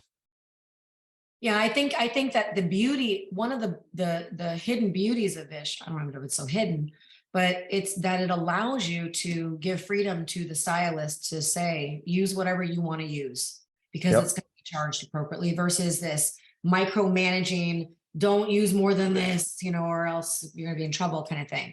Well, I'll often talk to salon owners when we get through, say, the second data review or the second dashboard training, is we'll look and we'll see that you've got some hairdressers who are still using a lot of color per application. And we decide then, what's a heavier lift? Is it more difficult to retrain your staff, or is it easier to charge for the product that they're consuming and they're using? And in a lot of cases, we steer and we aim salons, and I don't know how many people on the call are doing this, but they're charging their staff for products. We're able to carve a path so you can stop doing that, so that you give them that bump by not charging them for back bar charges, and redirect that to the customer, which creates a lot better culture in the salon, and a lot less product usage. And a lot of our biases about charging the customer are internal. They're within ourselves.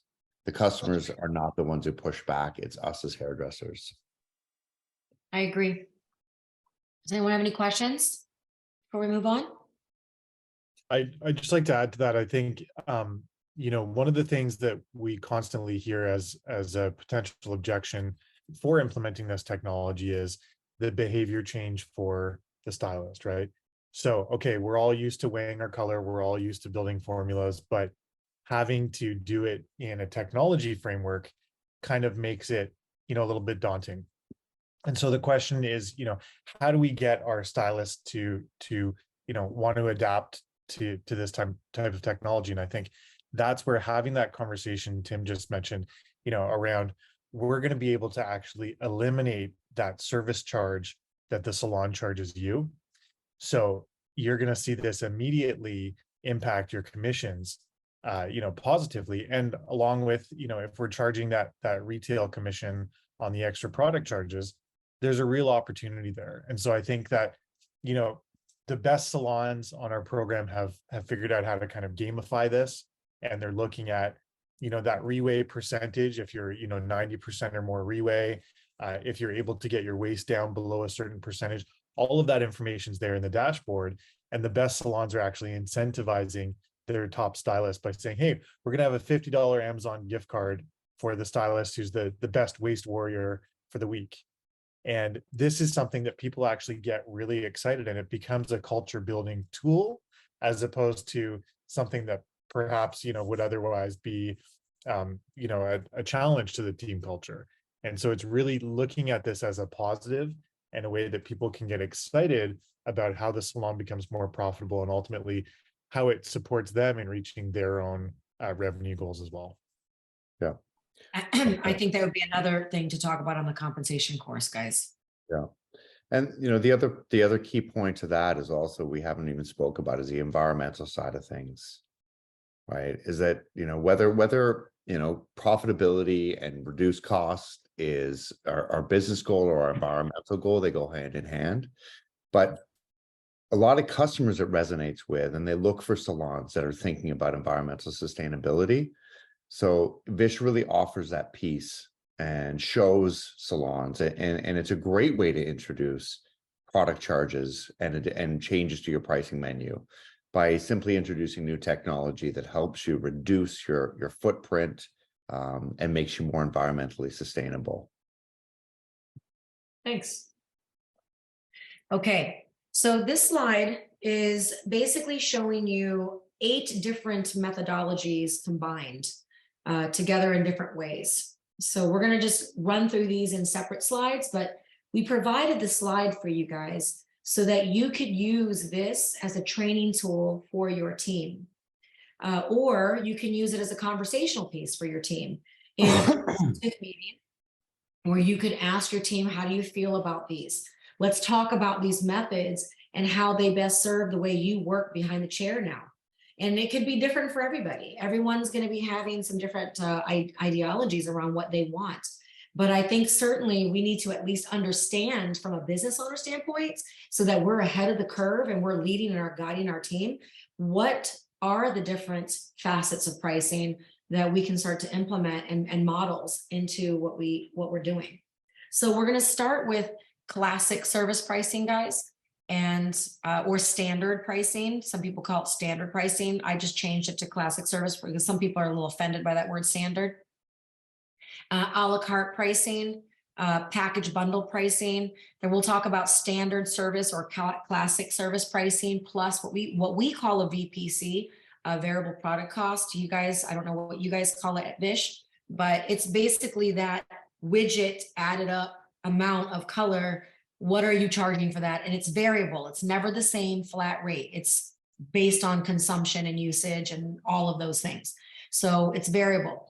And so when you're doing these 8-hour color transformations, where you are using 6 bowls of lightener and 4 B3s and 20 ounces of developer and 6 ounces of toner, I know some of you are doing this. And I see some of the expert colorists doing primarily this day and age. I mean, this is kind of, they're having these 1, 2, 3 times a week where their entire work weeks are taken up by these. So the dollar amount has to be justifiable on these, and they need to have a meaningful pricing methodology that supports it. And so you as a salon owner are really holding your team back if you don't allow these niche advanced colorists and chemical service providers, they're doing maybe texture services or whatever they're doing, to allow them to expand on how they're pricing.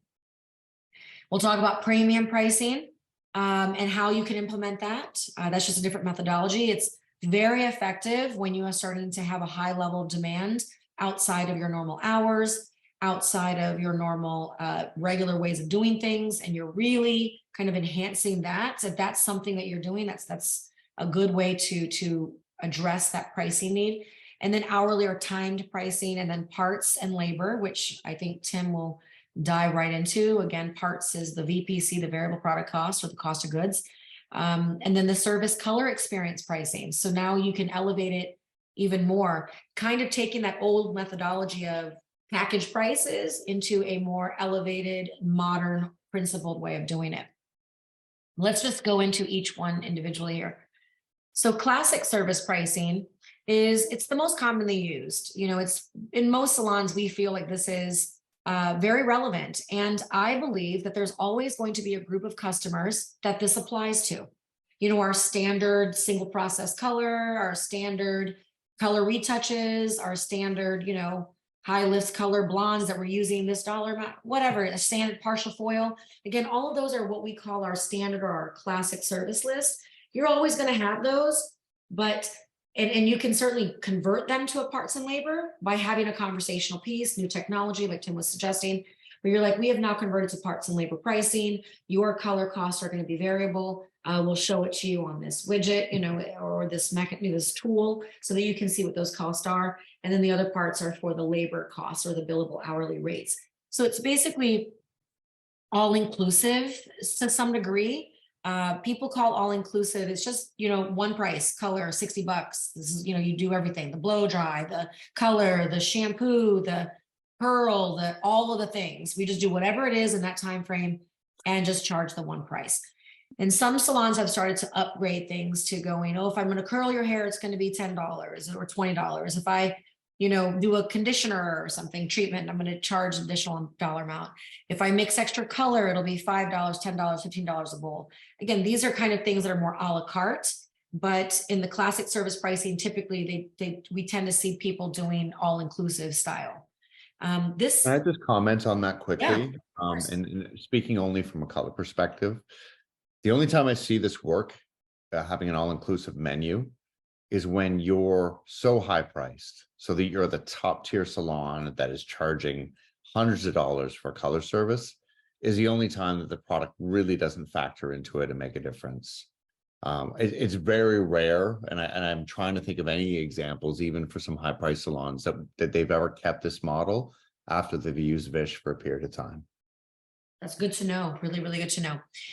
Also, if and when you're doing this, some people are doing classic all-inclusive service pricing without a service list, which means that you're even more unaware of what's happening in your color work.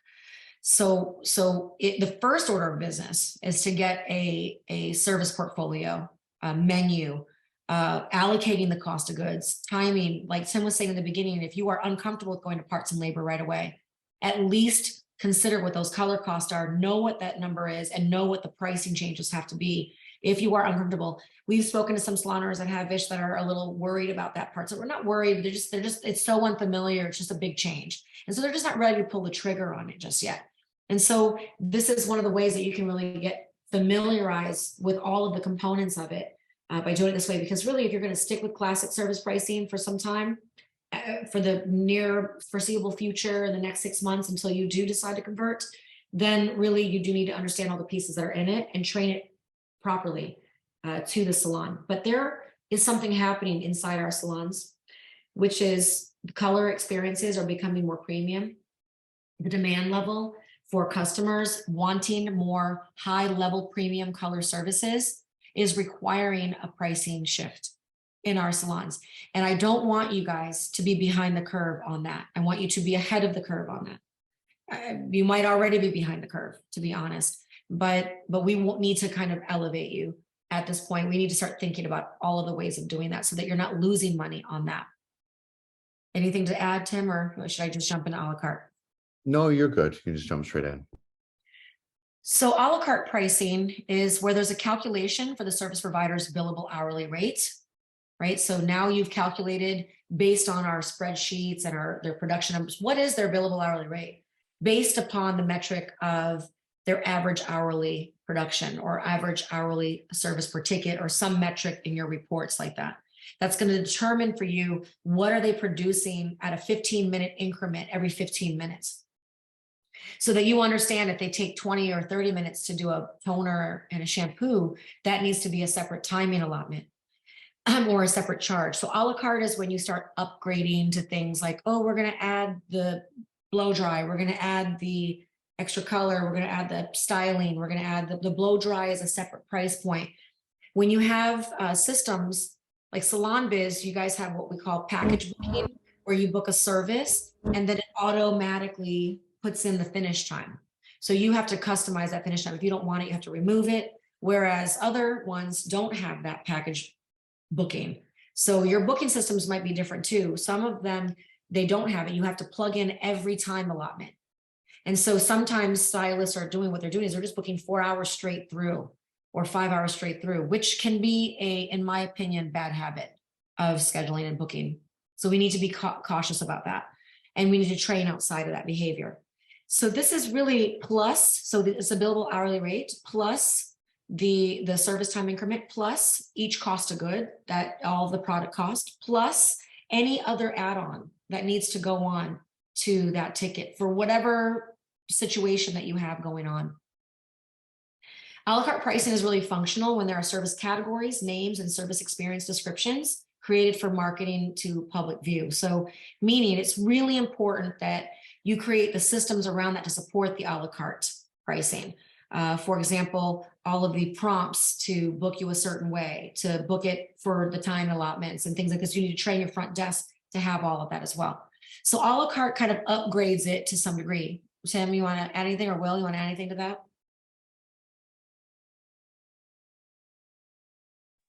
Yeah, absolutely. I mean, a la carte I think is great. It really lets us do those services out on the services, but I always try to think of the perspective of the customer and how they book it. So as simple as possible, as transparent as possible, and just easy. If they're doing online booking, how are they able to book it? Because I've seen this time and time again, that too much time is booked. Yeah. And when too much time is booked, you're not always charging for those services and you're losing billable hours. Right. And that's really why I'm giving you guys a suggestion. If you are going to use this methodology, you do need to have some service categories, some service descriptions, everything very, very clearly stated publicly, especially if you're doing online booking. As a matter of fact, I would recommend that most of your online booking, you don't allow, you don't allow, but you don't encourage new customers to book online for the first visit. I think the first visit needs to have a very thorough consultation in person, and then the service provider will customize the booking depending on that. And then they will go over with the service contract, all of the different price components in it. Then you have package bundle pricing, which this concept is, has been done. You guys all know package bundle pricing. It's basically when you're creating, but it does work for some things. It's not really great for everything, but the methodology is there for a reason. And let me explain kind of what that methodology really is. So it's when you have a business owner that sees, or a service provider that sees that there are some relevant product bundles that make sense for certain types of service categories.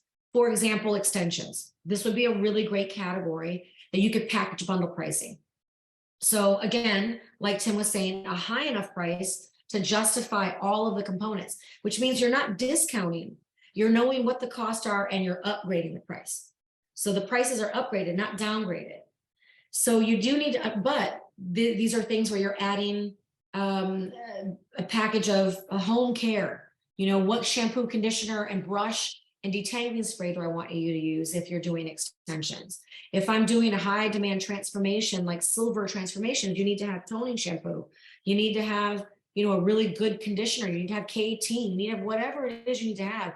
That all needs to be built into that bundle. Bridal work, also really important. Microblading, it makes a lot of sense for package and bundle pricing, because for most microbladers, as I see it, as I've learned about it, is they cannot do just the individual service. You have to have a touch-up service that goes along with it.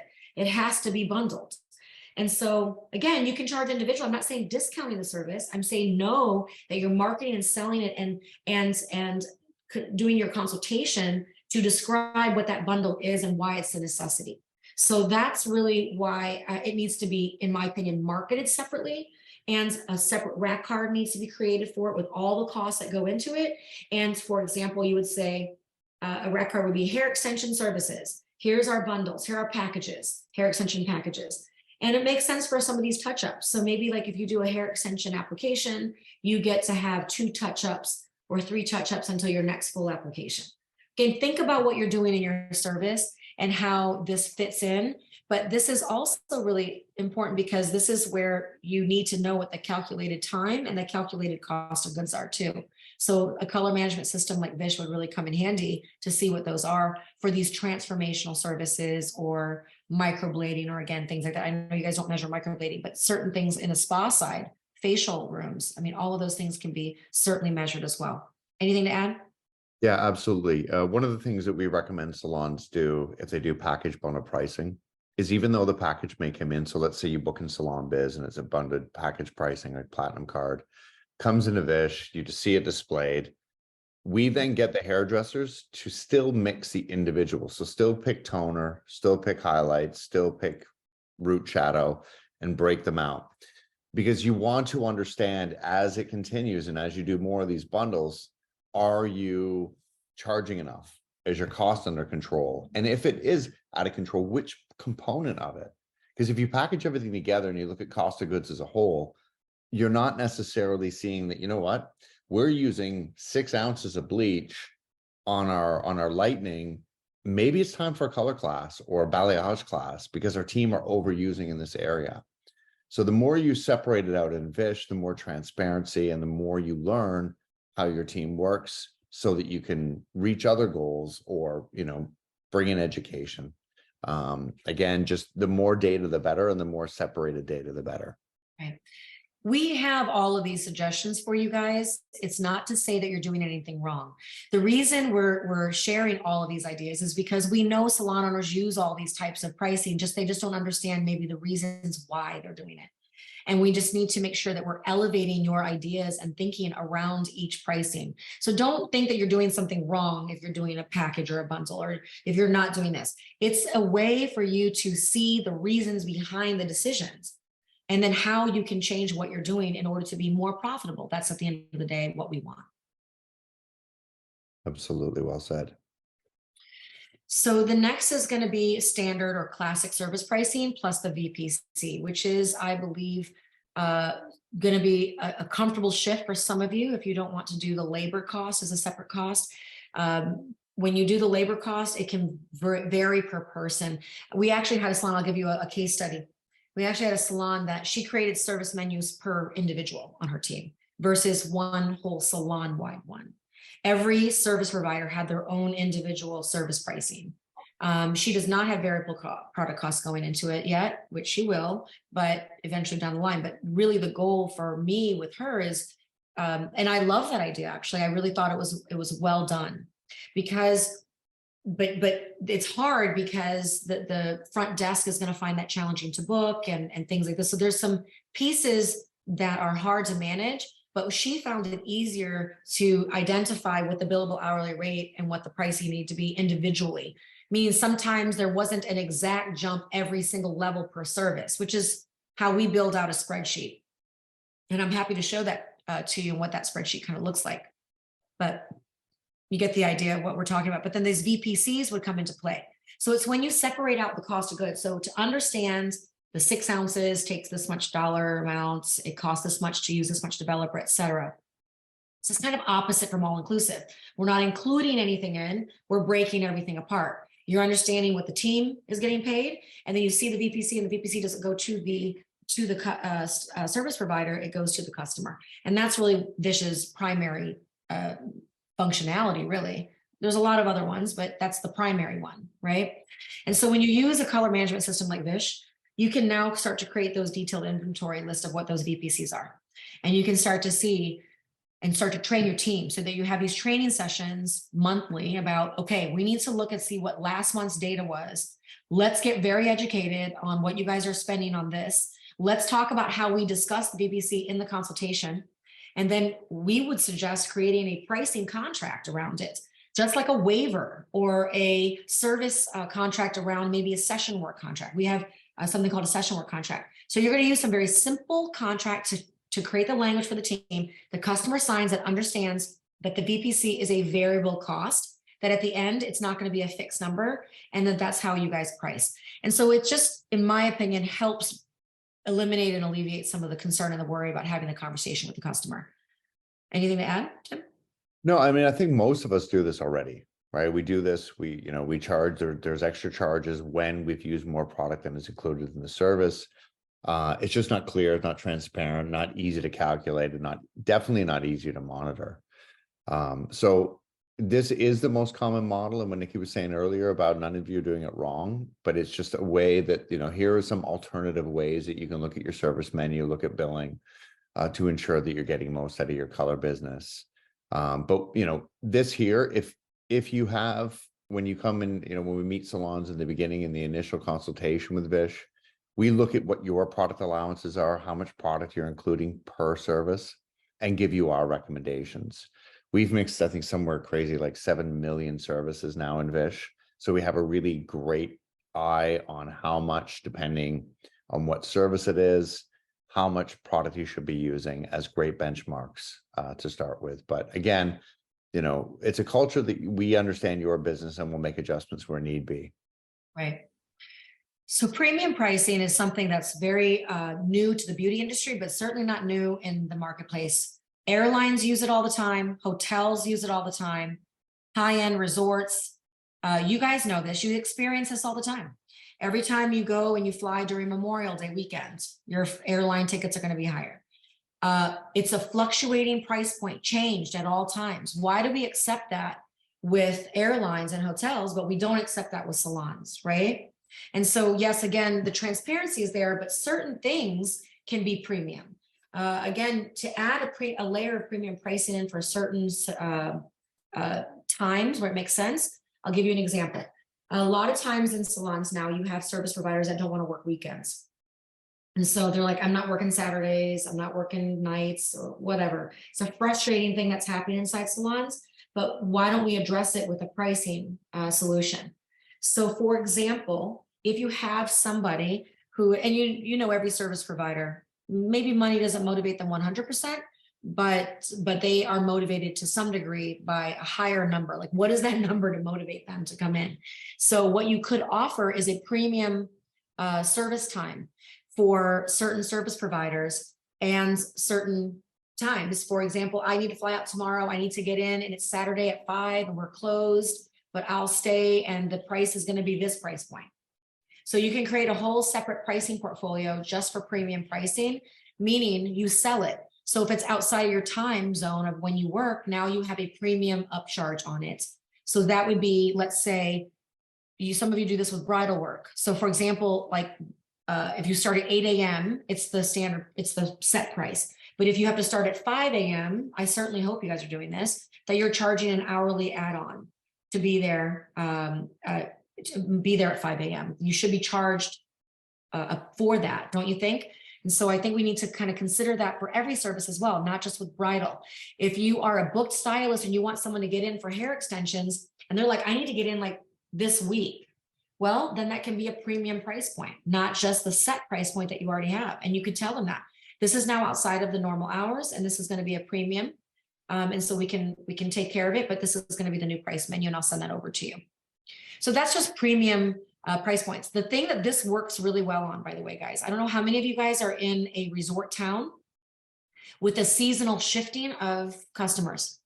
If you are, premium pricing works really well for those high volume times where people all come in mass groups in the summer. And that will allow you to hire some assistants so that your producers can work at a higher functioning rate during the hours. And then you need to change the price points too. So maybe a 20, 30, 40% increase on your pricing during those peak hours. And again, that people do that. That's very fair if you were in a seasonal time to do that. Anything to add to that, guys, or no? Okay. Hourly or timed pricing. This is basically when you base all of your service appointments on time. So it's just time allotments for everything. But to do this successfully, you need to track all of your time. You need to do a very deep analysis of the times that it takes for everyone to do it, and then document it properly and make sure that you set ideal time increments that are the standards. It's really, really important to do. You can't just randomly be like, yeah, we're charging time, but everyone has their own time and everyone's taking their sweet ass time. And, you know, it's all of these irregularities and discrepancies, because that doesn't create transparency and trust. So we do need to have some sort of parameters around times, in my opinion. Some people might not agree with that, but in my opinion, if you're going to go to timed, you do need to set some parameters around it. Meaning somebody can't take 10 hours to do something because they're slow and they're talking and they like to stop for, 50 million breaks. That is not okay. That's not going to be, the client can get very frustrated by that. These low demand stylists or these extraordinarily slow, you will compromise your pricing integrity. So be cautious about that, set parameters, set guidelines so that everyone knows what to do. But you do need to establish what a targeted net take home income is for this, so that you know what the average rate or the average number per hour is that you want to achieve. Now, this I'm going to really, Tim, if you want to dive into this a little bit, but this is just called parts and labor, which is something Vish has really kind of coined, in my opinion. It's similar to the standard or classic set of services, but here's where, plus the VPCs, but you guys do it just a little bit differently. So how about I let you kind of explain this? Sure. And just if I was to open another salon, so I had 2 salons in my day, I sold them. Vish has taken up all my time. But if I was to open another salon, I would do hourly pricing and I would do parts and labor. And the reason being is that it really simplifies your service menu. The only thing you need to train is you need to train your hairdressers on how to book that time and train your customers on how to book that time.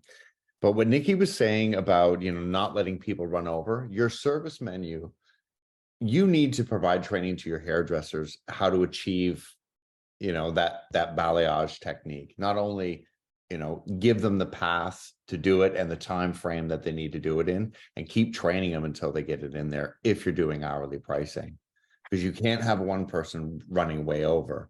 But how it works best, I think, is because no matter what I'm doing in the salon, whether I'm doing 3 back-to-back new growth applications, I'm doing 3 men's haircuts, or I'm doing 3 balayage, I'm still paid the same, and I can predict and I can do projections based off of that. And then you pull out the product, because the product is always a variable. And where it becomes obvious, I think, is when you're doing, for everybody here on the call, bleach costs about 5 cents a gram on average, where color costs up to 25 cents a gram on average. Sorry, my dog's in the background. But we don't charge accurately for that. We charge everything based on what the service is. So by separating parts and labor, you're ensuring that the service is the color that you're using is collected back by the customer for that service. So let me give you an example. And we help salons when they want to get to a parts and labor model. We'll analyze your data and we'll look at our data. And we can tell you predictively, after collecting some of your data, what your average charge is for product on a balayage. We calculate the cost to the penny on every service that you do, so that we'll know when you're doing a service that, look, if you want to move to a parts and labor, your average charge for toner is $12 for color. That way you're ensuring that the hairdresser is paid for the work that they're doing, and you are recapturing the product charge. You're not paying commission on that product. It's the healthiest, most profitable way to do it. And if I can just quickly, can I share my screen for one? Oh, no. If you don't mind, just for a second. Yeah, of course. Okay, so I'm going to show this to you just what an average ticket looks like. Tim, I think Will needs to leave at 1. So Will, is there Right. anything where you need to jump off? No, I will just say a quick thank you to everybody for taking the time. I think Tim's definitely got it from here, but excellent shares, Nikki, and I appreciate all the time and energy you put into this. And Thank you. I look forward to hopefully seeing some of you at the Premier Orlando show where we can continue this conversation. Fantastic. Much love. Thank you. Thanks. So I just want to demonstrate here exactly how that transparency works. So this is what the average ticket would look like in a salon. So you'd see that a partial dimension is done. And then you're going to see here that there's an extra charge based on what was used for that service.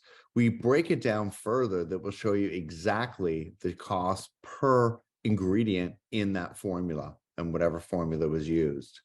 So whether you're going parts and labor, and again, and that's all I need to show on that part. So again, whether you're going parts and labor or you're going product allowances, it's a journey that you can get there, but to ensure that you are getting the most out of your hair color inventory, I think parts and labor is the best way you can go. It is a departure culturally, so you'll need to get through some steps to get there for your customers and for your team. But again, it's protecting you. So look at what your inventory, what you're purchasing in hair color. And quite simply, if you purchased $15,000, $20,000 last year in hair color, you're missing out on $20,000 worth of revenue from that inventory. I certainly think the work that you guys are doing is so valuable. And I think that what the salon can get from working with a color management system like this is it really just can hone down on all of those moving parts and simplify it for you so that you are so much more empowered in making decisions about things like that. I don't think you can make a decision to go to products to parts of pricing unless you really do understand the mechanics. So. Yeah, absolutely. We don't recommend, we don't recommend making big jumps because it's enough to get your team to change to using mixing hair color differently.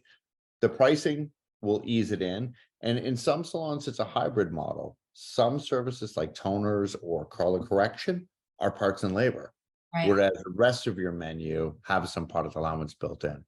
This is what I'm finding most salons are very comfortable with as I've talked to them. They want that hybrid version of having all of the different components that it serves the need of the individual situation to customize when you need. And then certainly your, retouches every 4 weeks can be on the classic service pricing. And that seems to work very well. And everyone's very comfortable with those kinds of options. Yeah, absolutely. So service color experience pricing is really when a business has custom experiences where service clustering makes sense for them. So again, think of like Disney does this very, very well. They create this experience pricing, and there's an upcharge for it.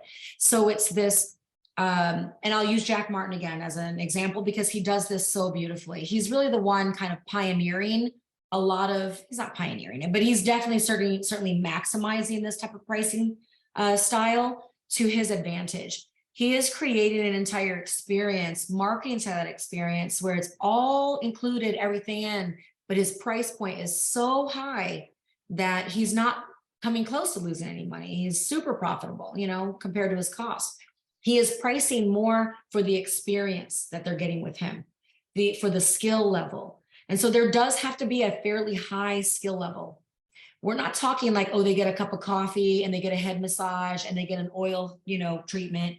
And I'm not talking, those are all parts of an experience, of course, but I'm talking that the skill level is so high that they sit so far above the norm that an experience pricing has to happen for them. And you might not have anyone on your team like that, but what if you do? And you don't give them the ability to create an individual experience pricing list for them. So I want you to really think about how this can make sense. And it can be for the spa side, it can be for the nail side, it can be for hair, it can be for any services this applies for. And in this type of experience, it's an all including beautiful amounts of value added. Instead of when it makes sense to not itemize every single thing for whatever reason, then it makes sense to just give this higher level of pricing for the experience. Definitely consider that for some things. It's not for everybody, but it's certainly out there and it's coming into play as something that's very important. All right, let's get to work. Our pricing tools that you will need to really do great pricing work. One, I think you need to do a demo with Vish immediately to see how this can add profitability to your salon and help you manage your color expenses and figure out what is going on your color side so that you present to your team, new recruits, and to your customers that you are very well educated and very well informed about it. For us, call us. We can talk to you guys. We can do hourly coaching sessions for pricing education, training your team, giving them the information, teaching them the concept so that it's less scary for you. I know a lot of owners are like, I don't want to have the pricing conversation with my team. I want you to do it. So we can get on a Zoom, we can do in salon, whatever it is, we can help them understand all of the financials, the mechanics behind it. We can also help you with spreadsheets, with coaching calls, with manuals, and that will just kind of get you in the right direction and the priority list of getting the work done. Start to do a little demographic study if you still feel a little resistant to it. If you're ready to go, forget about the demographic study. You don't need to do that. Just do your pricing and move on. You do need to download Canva because this is where, in my opinion, I recommend that you create a lot of your service menus these days. Your rack cards, your VIPs cards, your loyalty cards, your all of it, anything and everything that you want to do in your pricing work to sell it, to talk about it. Canva is a fantastic tool for you to do that. If you don't know how to use Canva, let me know. We can do a coaching call where I can show you how to do it. And then salon software. Certainly, you need to look at your software components and talk to them. If they don't have the ability to build in some VIP programs, some referral programs, some memberships, I would talk to them about that. These are going to be important pieces that you could implement into your pricing work. And then the action plan. First is to book a demo with Vish. Really, this is a QR code that they have an exclusive offer that they've created just for you guys for this class. So I would definitely take advantage of that. Mix 100% of your formulas in Vish and begin just collecting color data. That's all you got to do. You don't have to do any changes yet. Talk to us. No pricing work should be done immediately. All pricing work needs to be mapped out, strategized, planned, talked about, learned, discussed, trained, and then you can pull the trigger. Yep. Okay, so there's a lot of work beforehand. Tim, you want to take the next two? Because I think yeah, absolutely. So again, it's about that usage, mixing from history, reducing your waste is sort of the first benchmark that we go after. That's the quickest low-hanging fruit. We're going to get your waste under control. By getting your waste under control and reducing it, then what ends up happening is when you go to roll out the product charges to your customers, they're now reduced because you've got a handle on what your team are using. So you're not overcharging the customers and their sticker shock. Let's get that waste down. Let's get the product charges down. So when you roll it out, it's ready. Improve profits while operating with optimal color costs. So it's really, again, having insight, having an action plan based on the insight that you have. If you scan this QR code, then what you're going to be able to do is book a demo. And from this class that we're doing today, you will get your initial setup fee waived. So we're going to give that away as a gift today. Thank you so much for that. That's really a good deal. I'm telling you right now, you guys have to take advantage of that. So these are just some of the other things that you need to just start thinking about doing before you do your work. So this is all pricing work, guys. So when we are doing pricing work, we're going to get that done first, and then we can take care of that. At this point, I know we went over time just a little bit. If there's any Q&A, we'd love to take it. There's a couple things we'd love for you to connect on. This is the QR code. You want to follow us on Instagram. And then the one in the middle, the gray one, is to our link tree. There's a ton of free videos on there, hundreds of them. So all you have to do is just go to there and just scroll down, and you can watch a ton of different educational videos that we've created for you. And the last QR code, the fuchsia colored one, is our 2-day compensation workshop coming up. We are very excited about that. We have a ton of stuff to share for you. If it makes this class look like kindergarten work, basically. So we have so much stuff shared. And Tim, I would love it if Vish would get on that and share some of the compensation concepts that you guys have. I know that you guys will be doing that in Premiere with us. So if any of you guys are going to Premiere Orlando, we have 2 classes that they're helping us teach, and we're going to be doing one with compensation and one with pricing work there. So we're very much looking forward to that. Tim, anything to add to that? Any Q&A, guys? Any questions for anyone that we can help answer? And And this is the Vish QR code to get the offer. If you guys want to get that. Oops, sorry, guys. Let me just turn that off. Sorry. Oh, that was on silent. Well, it's been a pleasure teaching with you today, Timothy. And it has been so wonderful working with you guys. And I'm so glad that you guys took the time to jump on today. I'm so appreciative of it. If there's anything else that you guys need from me, please just reach out to Iva or I.